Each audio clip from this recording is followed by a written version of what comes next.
Now then, we're looking at pests. Yeah. All right then. We have been slaughtered by slugs and snails this Yeah. year. So Well, what it's do the you wet do weather, about isn't them? it? It's the wet weather. In wet weather, if you have hot, dry weather, the slugs kind of go dormant, Right. and then they become active again in the autumn. But this year, that hasn't happened. They just kept going all the way through, Right. and they're sort of everywhere.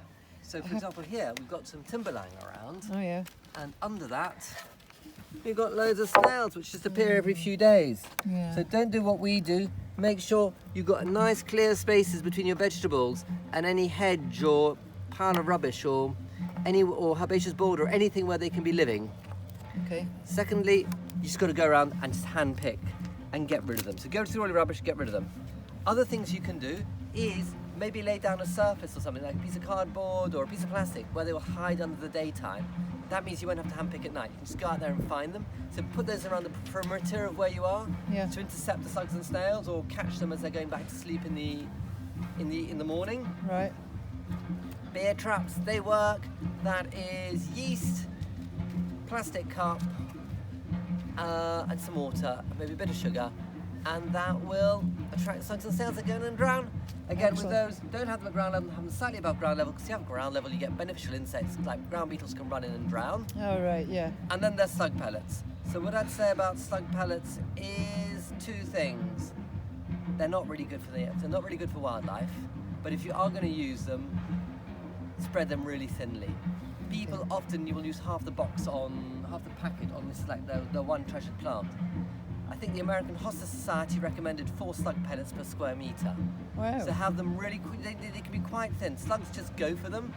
Also, maybe if you put them slightly under the way, maybe under something where animals can't get to them, or animals can't get to the dead slugs and snails which have been poisoned by them, that's something you can do. You do get organic slug pellets. I'm not 100% convinced by those, and in some countries they don't class them as organic.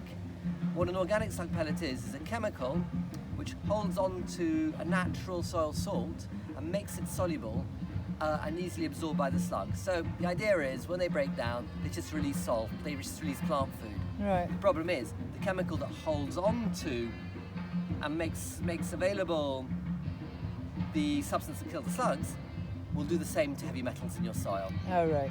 and solubilize them and make them available for absorption by the plants. So that's probably not such a great idea. Okay. And it's a really stable chemical. They'll Okay. do it for a while.